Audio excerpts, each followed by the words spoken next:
Hello, I'm Gary YouTube, joined by a second Gary YouTube from the YouTube to do some more Gary YouTubing, this time in the form of a thrilling tiered list. How are you doing, Gary? I am not bad, Gary. You? Lovely stuff, Gary. It's late in the day.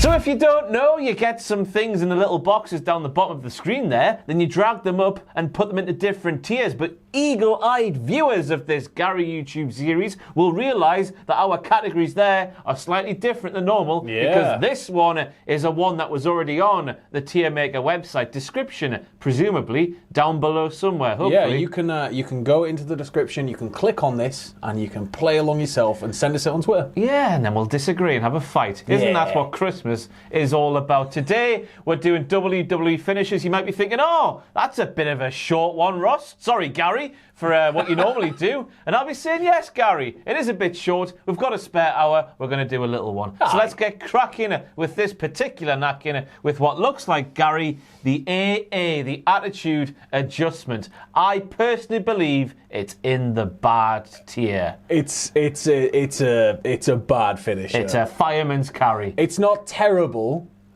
Because it's not like a move, you know, sometimes somebody does a finisher where they'll like bring somebody down on top of themselves. And it's like, well, you've just hurt yourself more there. At least he gets some good height. There's a good clean distance. Nice bit of whippage. Yeah. Whippage. Yeah, he proper like tucks the head so that people like fly around.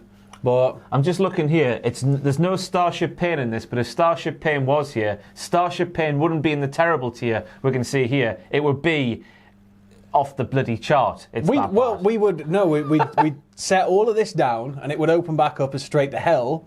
Yes. And it would just I would consider sending that straight to hell. What a load of nonsense that is. But yeah, it is basically a fireman's carry. It's something that's been levelled at John Cena for all of his time using this finishing move, which he debuted in that feud against Brock Lesnar when he originally called it the FU. It was cooler when it was the FU because it was a swear word.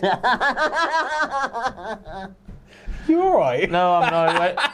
I've just shot an Attitude Era one with Adam, and my God, it took a long time. I've just compiled that, and it's an hour 45. And I was in till God knows what time last night doing a straight to hell with Lita and Gail Kim. I'm delirious. I am, Sam. That's but all right. We're going. I'm saying bad tier. It's not terrible, but it's certainly bad. I fully agree with you. So get in the bad. Worst games ever with Team Triple Jump. It's not the worst finisher, but it's just worse than most. Yeah. What a lovely way to surmise that point. Next up, we have Rousseff Machka, Rousseff Crash, Rousseff Machka, Rousseff Crash with his accolade. That's what it's called. Accolade. It's been that long since he's used that, and then I forgot what it's called. It's just a camel clutch. It's a camel clutch. Yeah. Better than the Iron Sheiks, although some might say at home, Rousseff hasn't got a raging stonk on when he's doing his, so it'll hurt a bit less. What is the best base submission? Do you reckon? Like, you know, you've got camel clutch, you've got figure four, you've got cloverleaf, you've got like all those sort of base moves, the old school wrestling submissions. The best one. Because I'm excited to see what you say here. The best one. Oh my God. A Boston Crab. See, the Boston Crab's good, but I prefer the cloverleaf, because the cloverleaf, you tuck the leg under the knee and then you properly wrench it up, and it's like the knee could pop out. It's certainly not figure four, even though apparently I was watching Joe Rogan, I think, speak about the figure four. If you lock that on properly, because he picked it apart and said, well, that's not going to hurt because Ric Flair does this, but if you do it properly, it'll break your legs off. Yeah, enough time spent on the trampoline with my brother when I was younger determined that we couldn't put it on properly, and it did sometimes absolutely batter your knees. Batter. It was just, I nearly swore, and then my mind went blank. But here we have Rousseff's camel clutch. Not as good as the Iron Sheiks, obviously, because Rousseff, his penis is flaccid and not jabbing his opponent in the back. He's not trying to humble people. He's just trying to give them the accolade. But I imagine it's a finisher move that really bloody hurts quite legitimately, the angle he gets them at. Yeah, because he's wrenching right up, so the small of the back's got to suck, your neck's got to suck, your arms are being stretched. You're like that lass on the front of the Titanic. It'd be a different film entirely if it was a camel clutch. But I'm going to say it's better than John Cena's AA. Just because it looks like it hurts. Yeah, it looks like it hurts, and it's like new ground on an old move. So I think it's at least okay. Let's put okay, and then we might change it later top on. Of okay, bottom of good, but we'll see where we sit later on. So here we have the most stupidest of all of the professional wrestler, Terence Bollea. His words, not mine. So many times he's gone, why the hell did I do that pissing leg drop when I had 24-inch pythons, and a sleeper hold would have been more devastating because of my massive arms, and also it wouldn't have crippled me back. Yes. Yeah, it was a bit foolish, but at the same time, you've got to commend Hulk Hogan for getting over a standing leg drop. It was, the atomic leg drop is... I mean, Christ, go back and listen to the pops. Just listen to them. Yeah. When he starts hulking up and then he finally hits it, it's just like, wow. To be fair, he is a 300 and whatever pound man, and he's dropping that leg right on those son bitches' necks. Like a guillotine in his Sam. He's basically chopping the heads off. He's beheading folk with his leg. Except for every year from like 1999 onwards, where it gently rests across the chest. But it's a weird one, this, because you sort of look at it in a vacuum, don't you? Let's take ourselves back to the 1980s. Well, this is it. So I'm assuming we're judging these on, I guess, their devastation, or... I don't think, yeah. Are we just looking at the move as a move, or are we looking at the hit rate as well? I just think we're looking I think we look at the move as a move, but then what are the parameters for that? So is it like, oh, it's a pretty move, oh, it's a strong move, or is it devastation? Okay. Devastation caused by this move. Well, it's a pretty devastating leg drop. No, let's look at it like, let's imagine it's getting done to us. Okay, yeah, that's an easier way. Which would we get more hurt by? I reckon a Hogan leg drop in 1985 would hurt you less than a camel clutch. I don't know, like if he came down proper hard on your neck, it would hurt. It would hurt real bad, because usually it was like the snug of his knee, right? Like the ditch of his knee. You lift your knee like that, don't you? So it's like that would be the part that came across, right? But it's like if he came in hard with the back of those boots and all those like calves, that would just... It would hurt, wouldn't it? I reckon okay. I guess with it not being a submission as well, you get more of a Poppington, don't you? Yeah, you do. Yay! But then he hit the move. The thing is, whatever we judge this as, we have to also take this into account when we reach the people's elbow, if that's on here. Yeah. Because the people's elbow is just a standing elbow drop, just like this is a standard leg drop. I'm tempted to put it in good, but bottom of good. We'll put it in the bottom of good, because he is over 300 pounds, and that leg is in kayfabe, dropping over your neck like a beheading device. Yeah. All right, so good, but enjoy your time at the top there, Hulk. It's not going to be very long. So next up we have Big E's, I don't know what he used to call it when it was a singles move, but it's his half of the up, down, down. He holds them up, and he goes, whee! He just drops his legs from underneath them. They fall down flat on their stomach. It would be more devastating if it was a shoulder breaker, but I understand why Big E doesn't do that, because that would hurt him as well. Yes, yeah. But this is literally just a pancake. They're falling down flat on their stomachs, like they're hitting. It would be more devastating in a swimming pool than a wrestling ring. Yeah, it might wind you a little, but it's, provided you can not be completely flat and either your knees or your elbows hit first, you're probably going to be all right. I'd say this is on a similar level to the AA. Yeah, I think this might be bad. This might be bad. I think the AA is probably better because it gets the height and the snap. And obviously they had to change it, didn't they, to have the guy jumping off the rope to add a bit more impact. Yeah. Impact wrestling. Go on. I'm saying bad. Just if Big E's doing this on his own, dropping them down, it's a bad wrestling. Yeah. Right. It's weird that. What finisher should Big E have as a singles wrestler? As a big, beefy man? I was always surprised he didn't have like a mega power bomb in his arsenal. He should do the sleeper. The size of them tits are his, and the size of them arms. There's little room in there to breathe. He's a very, very beefy man. I think a submission would work great, but I'd like, because of the size of him, I just think he's so explosive, Big E, when he gets going. Like, I'm a sucker for a power bomb. Like, I love a good power bomb. And so I think with him just being able to level somebody, maybe a big old sit-out powerbomb would be amazing. Maybe he should just bash meat off them. Just get his tits and just... That'll be a finisher. It's got a side of beef. So next up we have Alistair Black's Black Mass. And in terms of this here, this is going in great. Yeah, there's no argument there. Let's have a quick discussion about it after we put it in great. There you go. You often use the phrase meaty clackers. Yes. I'm going to change it to feety clackers. Well, yeah, he's got great feety clackers. The amount of times they show a slow motion replay of the Black Mass and it's making cheeks wobble, clacker. But it comes from nowhere, and some of the best finishers are the most opportunistic ones, like the RKO. Like the Black Mass is similar to that because, he'll just be battered and he'll be taking hit after hit and he's stumbling and stumbling and stumbling, and then there's an opening and then just spin, boom, good night, that's it. Oh, Black Mass, what a finish. It fascinates me. As you see the cheeks wobble, how there aren't reports on the internet saying people are they're horrified when they're taking this move. Well, it's one of the things I've always wondered about is stuff like this, and I guess that there has to be some contact in order to make that wobble. But at the same time, do you remember Triple H grilling the Tough Enough contestants when the guy's bollock falls out? Yeah. So like.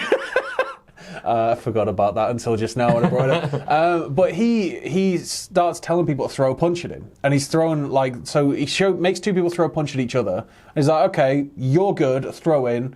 You're a bit bad at taking the punch.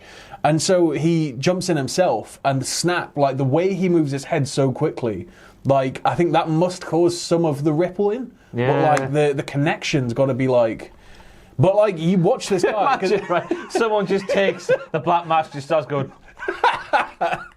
That's an Adam Pacitti thing. It's a shame we never booked Tommy End versus Adam Pacitti when we had the chance. Tommy End versus Matt Lucas, and Matt Lucas doing that caravan scene from Shooting Stars. No one in America is going to understand what that means. So let's move on. We have Drew McIntyre's Claymore, Gary Driver, Gary YouTube. It's a load of crap, that, isn't it? But what's your thoughts on the countdown? It's very divisive, I find. What is this, the 3, 2, 1, then the Claymore. Oh, no, I don't like people phoning their stuff in like that. It's not phoning it in. Well, not phoning it in, telegraphing it, that's the word. Yeah, not phoning it in. I don't like... it's cocky. It works in certain situations.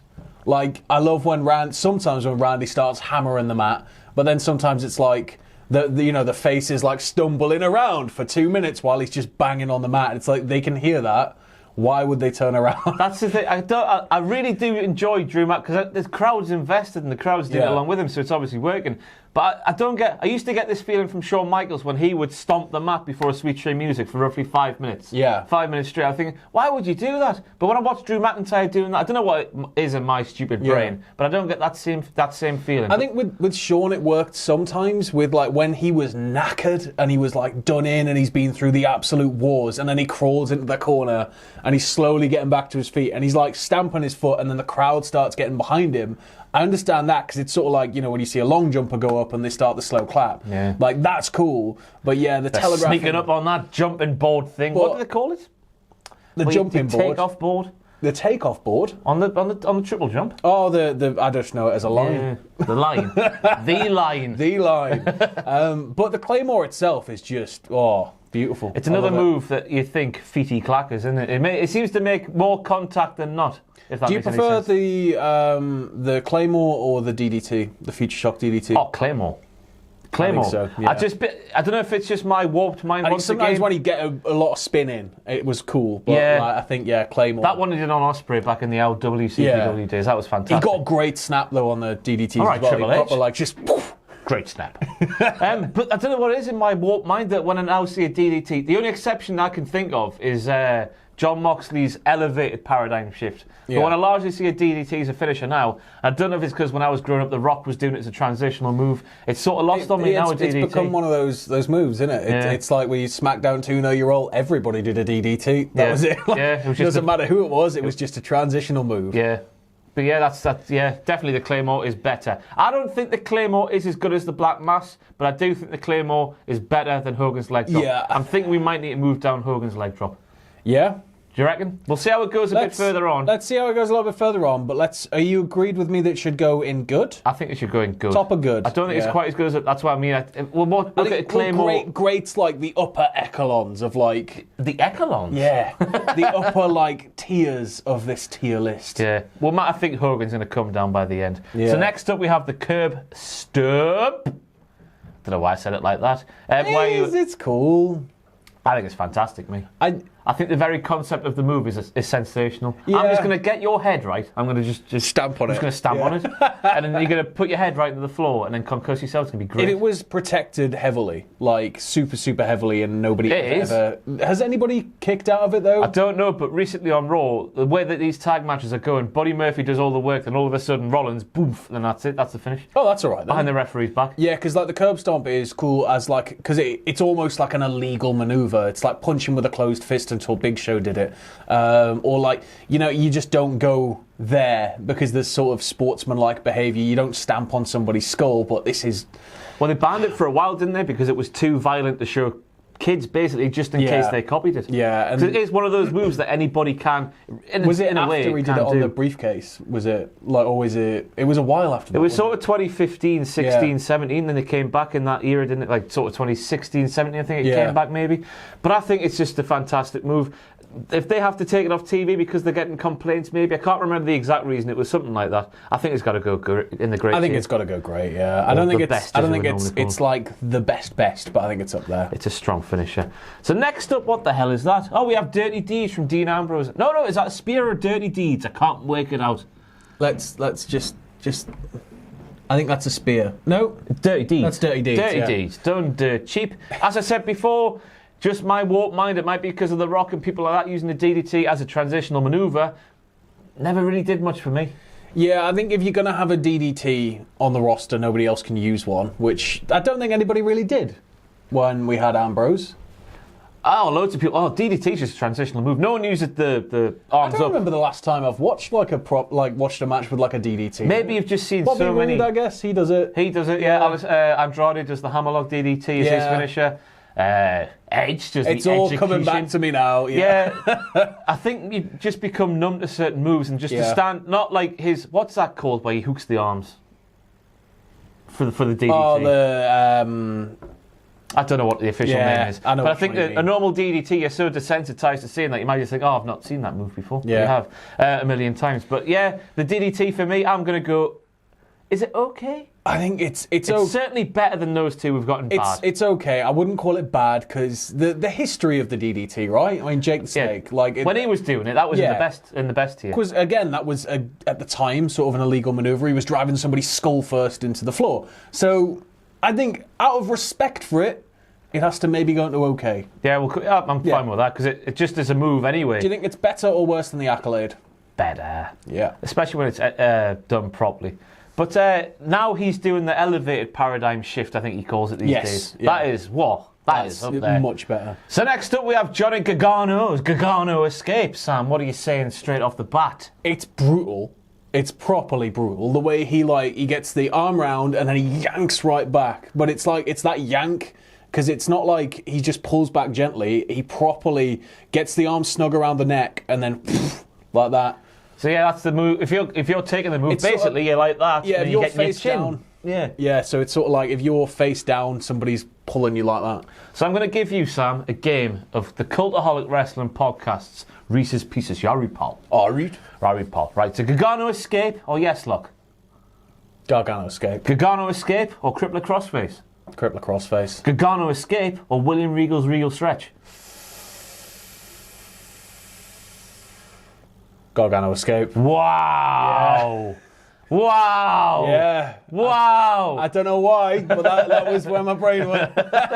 So basically, you've just made this move the greatest move of all time. I know, I said the Crippler Crossface was better. I'm going to go, because it does, we will just watch the quick compilation there to be completely transparent so we can, to just work out the logistics of the move. I don't know why I dabbed there. Yeah, this is it. It's sort of like a dab when you try and show how it's done and how you take it. It looks absolutely brutal, and I think it is better I think Terry needs to come down a step already. Yeah. It's certainly better than Terry. See you later, Tezza. I think it goes in the good category. I don't know what it is. A finisher move for me, the impact of a move actually being hit versus a submission, that makes a world of difference for me. Yeah. A clout rather than going, tap, please, makes a world of difference. So next up we have, I think what is the go to sleep. Yes, the go to sleep from Mr. Phil Brooks. I don't think it's as good as most people do. Is this you going to be saying, Kenta's was better because Kenta invented it? No, they're both pretty much exactly the same. It's just like, I like it. I like that there's like a transition in it into like the knee, but couldn't you just kick somebody in the head? Or knee them in the head, yeah. Yeah. What? Yeah. Does that make? Because you gotta like, and I guess you're dropping them, so they can't really do anything, and they're gonna hit the floor and be dazed as well as getting the knee. I think it's still in the great tier, but I don't think it's like an all-time great. I think it's like a solid, strong-ass finisher, but it's not like... I think it was lost. It's not a stunner. It was lost sometimes because obviously what they always say in the wrestling, a great finishing move is a move that somebody can hit on anybody. And sometimes, just because, he's a smaller wrestler. Yeah, you've got a 7-foot guy on his shoulders. It looked a bit naff sometimes, didn't it, when he had the bigger lads on top of him. And I think that made a big difference. But I do think it is still, I'd say low down in the great. I don't think it's... Yeah, I don't think it's near the top of these two, but I think it's got to be... The very concept of the further move back. Yeah, the concept's great. I think, as you said there, like a finisher for me also has to have impact. Like sometimes with a submission, if it's got like the Gargano escape, like the proper yank back, but like it's a full stop on the match, isn't it? It's like a finishing point. That's it. Like the drama of a finisher is still great, but there's something about somebody just going whack and then winning. Yeah, it's fantastic. So then we've got Adam Cole's knee. I don't know if he's got a special name for it, has he? Oh, I can't remember this. Yeah. Delirious me. So he brings down the knee pad. The guy's kneeling in the middle of the ring. He takes a bounce off the ropes. Hold on, no. Theatrics, then bounce off the ropes. Yeah, then bounce off the ropes. And he just knees him in the back of the head, and then that leads to the... Is that after the Panama Sunrise or before? It must be after. I think it's after, yeah. After the Panama. It's the exclamation point on top of the something. I don't think it's as good as the Claymore. Neither. I always think this when I see him hit it. It's sort of... It's cool, but I don't know. Obviously he has to because you need to keep everybody safe in the ring. But the way he does it, he sort of turns his knee to the side. Yeah. And I'd rather just see him just run up behind and just hoof them. Is it not like one of those things where like when you hold a gun and then sometimes you hold it sideways to look real cool? Nah. I just think it makes... Obviously, I understand why he has to do it, but I just think it takes away... Because you sat there thinking, well, you just could have just been more devastating by keeping the knee straight and doing it. Or but just climbing a ladder and dropping knees first, not to somebody's face. Like, not enough ladder finishes these days. It is still a good finisher, but I don't think it's one of the best finishers. I think it goes top of okay or bottom of good. I think it's in good. Yeah? I think it's bottom of good for now, we'll see. I think it's definitely... There's the difference between a Claymore and an Adam Cole knee. I think there's a clear difference between those two. There is a clear difference, yeah, but I think the Claymore is delivered in a much more devastating fashion. Yeah, I would agree with that. So then we have Randy Orton doing his kick and cut. Do we even need to say anything about this? Kick and cut. The Ricard. The Ricard. The Recaro chair. I think it's in the great tier. It's made many memes, hasn't it? Yeah, I mean, Christ, it's been a standard weapon in his arsenal since he started, right? He used to do the big splash, didn't he? I think that used to be his finisher. Yeah. And then it changed to the RKO soon after that. But like the RKO it's one of those moves. Like sometimes people change finishers. Like not in this case. It's one of those like big, great final statements. But you look at because it's sort of. Before the memes took off, I was very much like, it's not that good, is it? Yeah. He's getting hurt just as much as the guy he's doing it to. But then you look at the way everyone just gets on board, even now, when he's being an absolute unbelievable bastard. Yeah. If you like him, you're a bad human being. But when he does the move, you still can't help but cheer, can you? No, you cannot. And I think that's a move of a great finisher. And the thing is as well, what you're saying is sort of hurting himself. It's like... Yeah, but when you land on your back, it's not as bad as landing on your front. That's wrestling 101. If you land on your front, you're done. Them are the rules. So next up we have the rock bottom. Would you say the rock bottom is better than the people's elbow? Oh yeah, the people's elbow, if it's on here, which I don't think it is, it would be going in terrible. Really? It's all about the dance. It's an elbow drop, Sam. The guy got a standing elbow drop over. It's the most... It's incredible. But as a move, it's an elbow drop. Well, it's an elbow to the face. It's not. Hulk Hogan the neck with the knee. Like, this is technically an elbow to the face. It's not, but an elbow to the face. That would be awful. No, it's an elbow drop. It's all about them doing that. They were just there to please the crowd, aren't we? Yeah, but the moment when they're on the mat and like he kicks them, and then he stands like tall, and then the entire crowd just, it's like a wave. It just should never finish a match. Never, ever. Not in a million years of Sundays. Never. It's a terrible finishing move. Should we get the rock bottom? Should we get back to the rock bottom? The rock bottom is well, much the rock better. bottom was his finisher. Do you think it's better than the people's elbow? No, I like the people's elbow. Oh, but the people's Samuel elbow wasn't driver. a finisher, right? It was a signature. Yeah. So, you know, I the like. It's fine, isn't it? The rock bottom. It's fine. I think it's again. It's another one where it's top of okay, bottom of good. I think it's okay. If it wasn't The Rock doing it, I don't think it would have been anywhere near as popular. Well, because again, like the way he stretches his body as he properly throws himself right out, like you see, like he gets off the floor and his entire body opens up before he delivers it. But like somebody could just literally go and do a lazy one. So like you've got to commend him for really making it look huge. They are similar moves, but Samoa Joe's Uranagi, when he just stands there in the corner and goes, wow. Yeah. Big E does it as well, I think. That is a lot more devastating in my eyes than a rock bottom. Yeah. Do you agree? Yeah, I agree. But I think, okay. Yeah, top of okay for now. It's The Rock at the end of the day. Isn't it? Yeah. And then I think we've got Evan Bourne doing a shooting star press. I love a good shooting star press. I do like a shooting star press. Billy Kidman. Billy Kidman. Billy Kid. Was he the innovator of the shooting star press? No. Who was it that invented the shooting star press? It was Muta did the moonsault, right? Muta's famous for a moonsault. Even I know that. Muta pioneered the moonsault, and then the shooting star press was somebody else. But shooting star press is synonymous for me with Dave Billy Benson Kidman. Phillips. Yeah, Dave Benson Phillips. He was the innovator of the shooting star press. Over in the UK, he was a World of Sport painstakingly drew a little manual of how to do it. But yeah, I don't know what.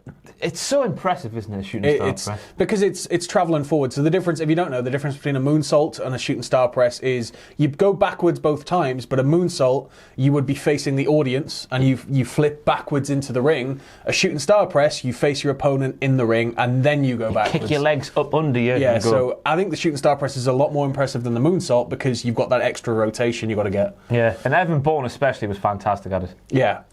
I think this is a good. I think it's good. It's a high up good. Is it higher than Adam Cole's knee? I would say yes. Yes. Is it higher than the Gargano escape? I would say no. Nah, I think it's resting right there. But then again, shooting star press as a finisher, it's not really believable these days. But if you look at it in the bubble, I think who does it these days? I don't know. I can't think of the top of the head. There'll be some 205 Live guys that do them. As a finisher, I can't think of anyone who does it as a finisher now. Lindsay Dorado did it off the top of the elimination. I think it's another one of those moves where it's like the DDT. It's just become something that people will bust out. Billy Kidman spinning in his grave. Yeah. His wrestling grave. He's still alive. I know. He's still alive. His wrestling grave. His wrestling career grave.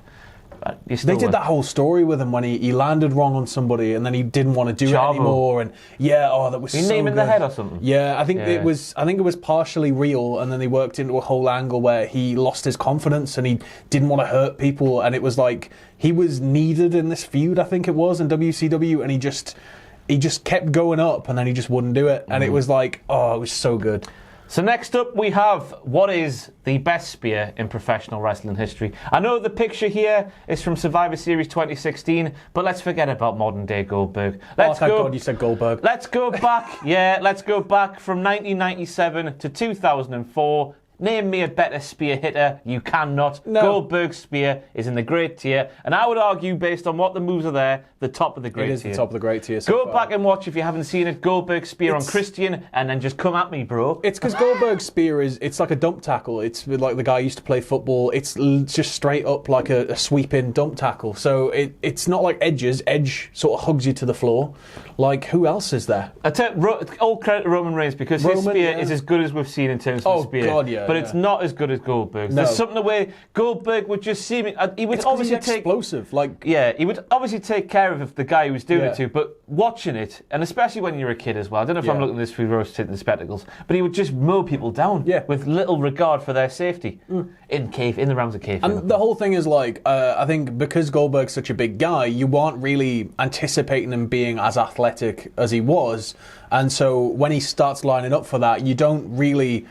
If you've never seen him do it before, you don't really know how explosive it's going to be. So when you see it, it's like, whoa, sit down. Yeah. It's properly Go and watch the one on Christian on Raw. It's amazing. No more needs to be said about gold. It's a shame it's not as good these days. It's a shame It's a shame that we have to look at it these days. Yeah, it's like the Undertaker. It's just tarnishing his reputation. Can they not just start like an opposite to NXT, like a WWE Legends League? What would it be? Like NXT's like OLD. Yeah, OLD. Well, TNA sort of did that with the Legends title, didn't they? So next up we have John Cena's STF. Useless. In brackets, this for me goes in terrible. He never did it. Regal stretch. That is the one you need to watch here, because the way Cena would do it with his massive forearms. Well, I think he would usually still tuck the leg. He would tuck the leg. He tuck the leg, he would which just was hold cool. he would just hold the head. But he wouldn't it wrench. was like, I mean, if you want to just turn over there, this is sort of like you're supposed to properly like pull back, I think, like that. Break me nose, Sam. Like that. Go on, but harder. Like Cena would just be like out here, like a full.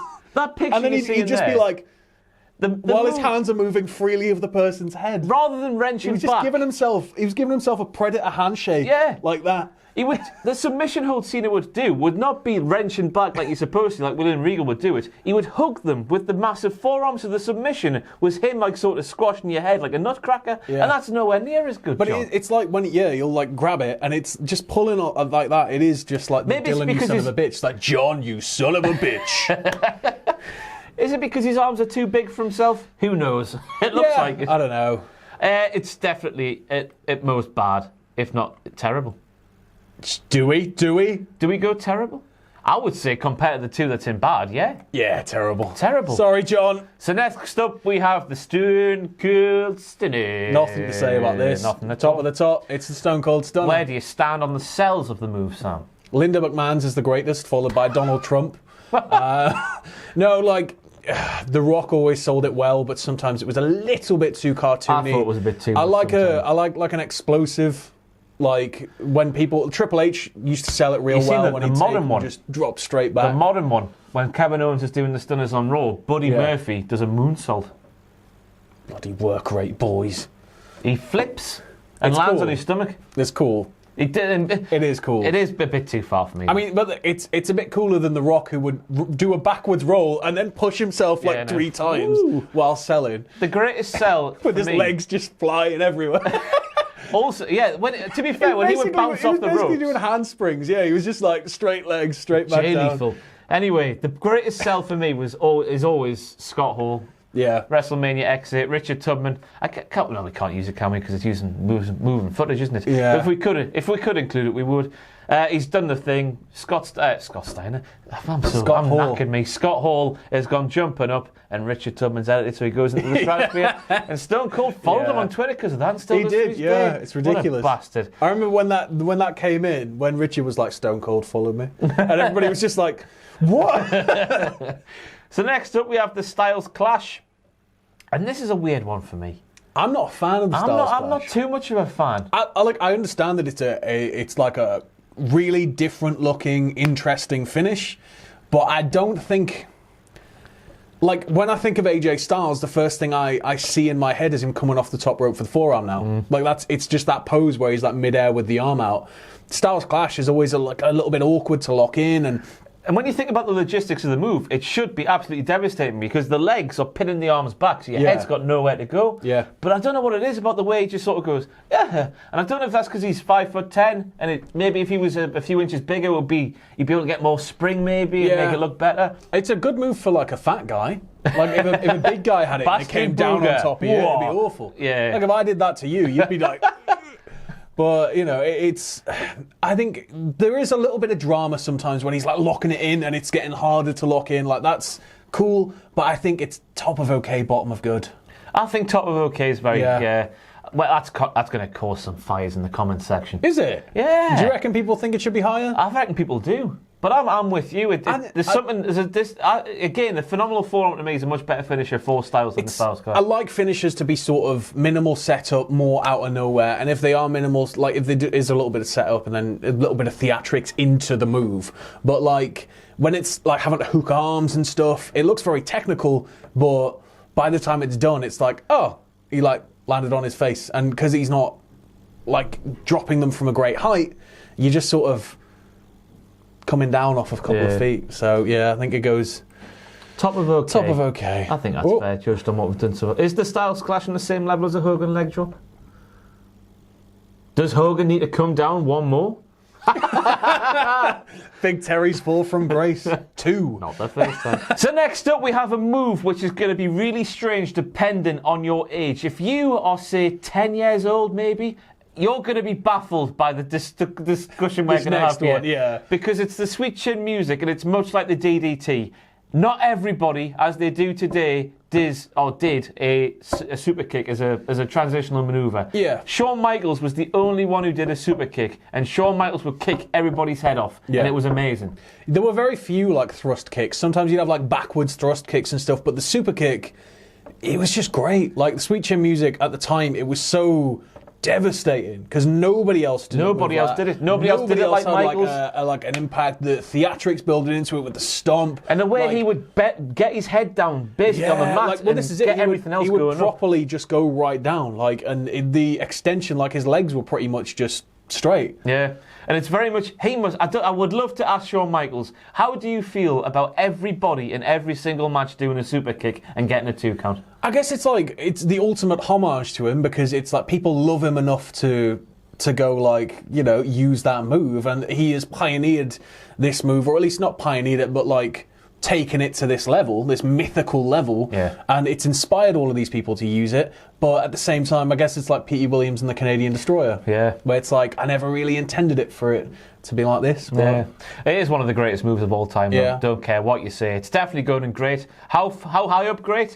Me personally, I'd go above Black Mass, below Spear. Yeah, I think that's about right. I think the Sweet Chin music, it ekes out the Black Mass because it's so iconic, I think. Yeah. Maybe Alistair Black will get there in 20 years' time, who knows? I'm already a massive mark for that Black Mass. We could be sitting here in 20 years' time, I say this with all sincerity in the world, doing a tiered list about finishing moves, and Black Mass will be above Sweet Chin music, who knows? So next up we have Daniel Bryan's running knee, and I love it, I'm indifferent. He's a little man, and he's just running towards people at full pelt. Like Scrappy do, and just kneeing their heads off. That sort of side of it's really cool. Why don't you like? What doesn't connect for you? I don't know. Like I just feel like the running knee is another move that's maybe overused a little bit. And so during my disappearance from wrestling, and then when I came back to it, Daniel Bryan had sort of had his first little bubblings. And then by the time I came back, like loads of people were using running knees, and then Bryan obviously had the meteoric rise, and nobody does it quite like Bryan. That's what I was about to say. Like the way he throws his entire body, it's really cool. But I wouldn't say it's as good as like a Claymore. That is, I get, even though it's essentially the same move. Yeah, I think there's I don't know if different it's just about the sheer size of Drew when Drew throws his whole body back, and it's like half of the ring is occupied by this man on his side, but like. Bryan, it's cool because he's like this small, like fiery burst of energy, like Scrappy Doo, like you said. But I don't know if it's as impactful as the Claymore. And I guess we'll have to group this sort of with Adam Cole's knee, because we're looking at those two moves in terms of this tiered list. For me, it's definitely between those. Bryan's knee is a hell of a lot more impactful than Adam Cole's. Oh yeah, Adam Cole's knee to the back of the head. I think for me, top of good. Top of good. Bottom of bad. It's bottom of bad. Bottom of bad. Bottom of great. I am Bryan. absolutely spent here. Sorry. Bottom of great, I would argue. I think we can argue for bottom of great, given that it's Daniel Bryan. How much better is it than a Claymore? Is a Claymore better? Claymore's better. Claymore's better, so top of good. I do apologise. Yeah. Top of good. Below a Claymore. What? I am fast. Shouldn't have done that straight to hell last night. Next up, we have The Undertaker's Tombstone, and this is great, but how high up great is the question? Iconic. Is it better than a stunner? I would argue no. It's not better than a stunner. I'd say it's on par with the Sweet Chin music. Because the move is tethered to him. It's like the super kick is tethered to Shawn Michaels. I don't know if it's just because that VHS I had when I was 8 and Goldberg was the guy that got me into wrestling. I would rather have a spear above a tombstone for me any day of the week. If I was going to pick a finisher to hit when I'm a professional wrestler, when I finally grow up and realise my dream of being a wrestler, I'd pick a spear as my finisher over a tombstone. Yeah. I think the thing with the tombstone they're still is amazing moves, though, aren't they? It slows the entire match down unless the pace is already there. So I think it makes sense that it's often the final nail in the coffin, but Hey. It's well, hey, didn't realise I did that there. I'm also completely out of it. But I think it's on par with Sweet Chin Music. It's not as good as a spear. It's a perfect move for an Undertaker type character as well, though, because Kane used it. Yeah, Undertaker and Kane, two big lads, two domineering people who just flatten people in matches. They can get people up and hold them there for a few seconds and then go down. But when Undertaker hits it out of nowhere, WrestleMania 25 when Michaels moonsaults off the top rope and he catches him, does it straight away. That one against Batista in the chamber where they flip over the top rope. Yeah. Those are the ones that are amazing for me. Yeah. They would be if it was like that every single time, it might be at the top. But I don't know if it's because he's had this move from the get-go again, almost. It's going to be like Randy Orton in 10 years when it's like, it's the RKO and it's an iconic move, but you've seen so many of them that some of them are always going to be better than others, and sometimes the stinkers will always stick out more than the great ones. So yeah, well, we're going just below Goldberg. I think... Do you think it's better or worse than Sweet Chin Music? Better. I'd say better. So next up we have Kofi Kingston's Trouble in Paradise. Oh, lovely, explosive little move. Spinning flying kick thing.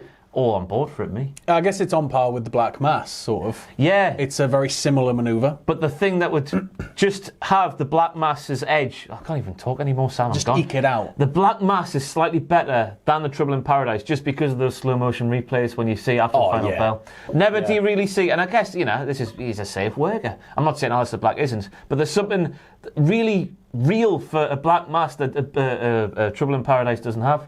He spins in the air, he clips him on the back of the head. It's because, Alistair Black has, a massive background in martial arts. Kofi does as well. Kofi does capoeira, but I think Alistair Black is... I don't know what it is about seeing those cheeks... more impactful... The cheeks wobbling as opposed to the kick to the back of the head that's much more impactful for a viewer. But I think there's that credibility with Alistair Black where it's almost like, when the UFC guys come in, it's like, this guy could beat the living wee out of you in a fight.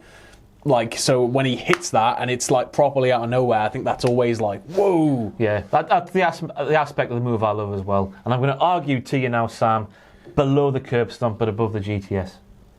Yeah, I'd say so. I'd say that's where that belongs. And next up we have one that belongs in all of the bins around the world. We have Big Show's WMD. That's right, the knockout punch. One of my main pet peeves in professional wrestling, much like Jim Ross, I listen to his podcast and he moans about this all the time, is punches in wrestling. Why don't they ever leave a mark?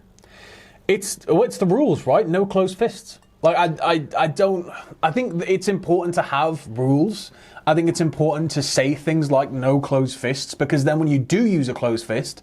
You're a cheater. You're a scoundrel. And then the fans know. Yeah. And then the fans really get behind that. And then all of a sudden this bloody WMD turns up. How many times has 7 foot, 400 odd pound Big Show hit this move? And how many jaws has he broken? How many black eyes has he given? 0. It's pointless. It's the type of move where, if we had a Randy Orton, Brock Lesnar situation when it's okayed before, both parties are like, we want to do this. And then if Big Show was to actually punch somebody... Which you don't want to see, but if people have agreed, obviously. You're not going to use it every match, but if you used it in an angle, and he used it to cheat and win at Mania or something, and he properly gave somebody a massive, stonking black eye. Then we're talking. Then it would work really well, but I think as an everyday finisher, it's a bit... And we get, professional wrestling, suspension of disbelief and all that malarkey. But nah. Well, this is it. When we were kids, people taking power bombs and clotheslines and all of this stuff, but... They'd never really be marked, but you wouldn't be looking for it. But when you're a kid, oftentimes you'll get into a fight or you'll fall over and knock yourself in the face, or you play in sports, you'll get hit. You get a black eye. You know that it happens when you get hit in soft tissue and bruises. So it's why? Yeah, I completely agree with you. Terrible finisher. I think the closed fist should be banned. Yeah.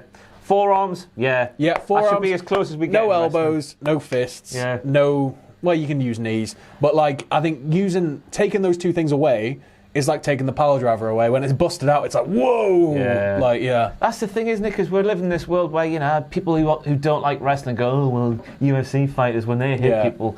Take that argument away from people who don't like wrestling. Yeah, that's what I say. Nice and simple. There we go. Terrible, Sam. Get it in the bin. It's worse than the STF by a country mile. So there we have it. In terms of this tiered list, we have in the great category the Stone Cold Stunner, Goldberg Spear, but more crucially, 2004 and backwards. That's where we're ending. Tombstone Pile Driver, Sweet Chin Music, Black Mass, Curb Stomp, Trouble in Paradise, Go to Sleep, and what's that one there? The RKO. RKO. Then we have the Claymore. Does the Claymore need to get moved up?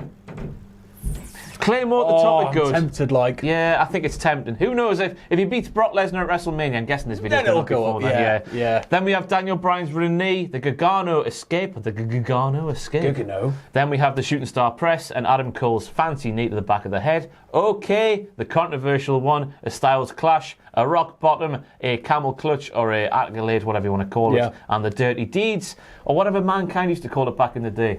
Oh. Butterfly Pile Driver. Yeah. I don't know what you used to call it. I can't remember. Then we have the AA, Big E's half of the Up, Up, Down, Down. I don't know what it's called by itself. I can't remember. It's been that long since it's been a single. The Up, Up. The Up, Up. Yeah, part of the Down, Down. Yeah.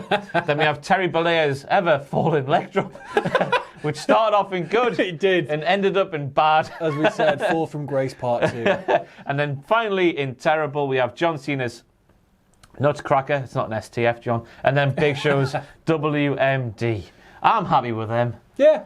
And that's it for this lovely whistle-stop tour through some finishing moves. You can do it. You can send it to us. The link will be in the description down below, hopefully, if Sam remembers when he uploads it. Who knows what might happen. I thought you were going to say, you can do it when you're being cute. Yeah, you can do it when you tier make it and then send us messages telling us we are wrong. I've been Gary YouTube from Cultaholic. He's also been Gary YouTube, no matter how many times I've called him Sam. I don't know why I do that. It's my pet name for him. We're a married couple, of course. He's Sam. I'm Gary. See you later.